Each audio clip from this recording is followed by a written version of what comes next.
Hello guys, good morning. At ito na nga ay mag-uumpisa na naman ang ating umaga.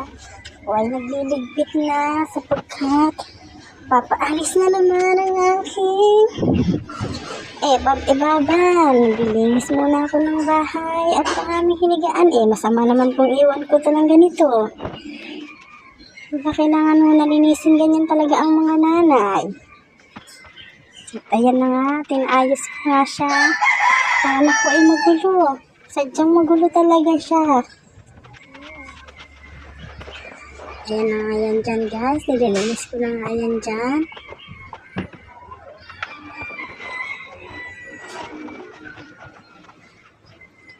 Tinutupi ko na nga siya. Ito yung pinakamahirap tupiin dito sa lahat. Ang aming pinakahigaan na to.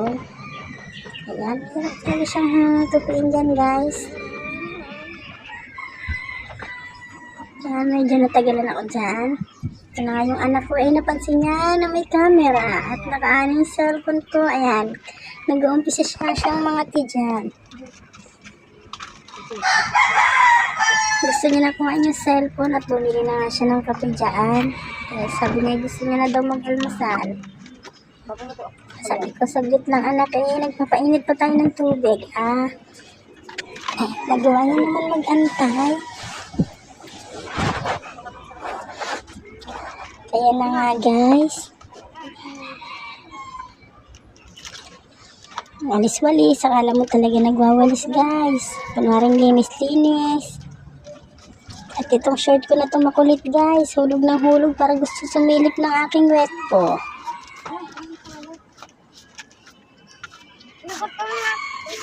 Ay malapit nang matapos. Ayan na. Sinampay ko nga yung aking bag. Yan ang aking dadalahin. At ayan na nga. Yung shirt ko talagang bumababa. Nakakainis talaga. Yung anak ko talaga hindi mapakali. Binabantayan niya talaga ang cellphone. Tinitingnan niya talaga maigi. At gusto niya talagang kuhain kating-kating na siya dyan. Kaya lumapit na siya. Kinuha ko na. Bago pa mauna siya. At tinagayos na nga ako ng aming almusal, ng kape, tinapay, ayan. Kaya na nga sila, nakapesto na nga sila dyan at nag-aantay sila. Ano ba gagawin sa tinapay? Di ba na siyempre halukin? Nakikita niyo po ba yung nasa baso ko Ang aming pong mahal na mayor yan dito sa aming lungsod. Binabati ko po kayo, shout out.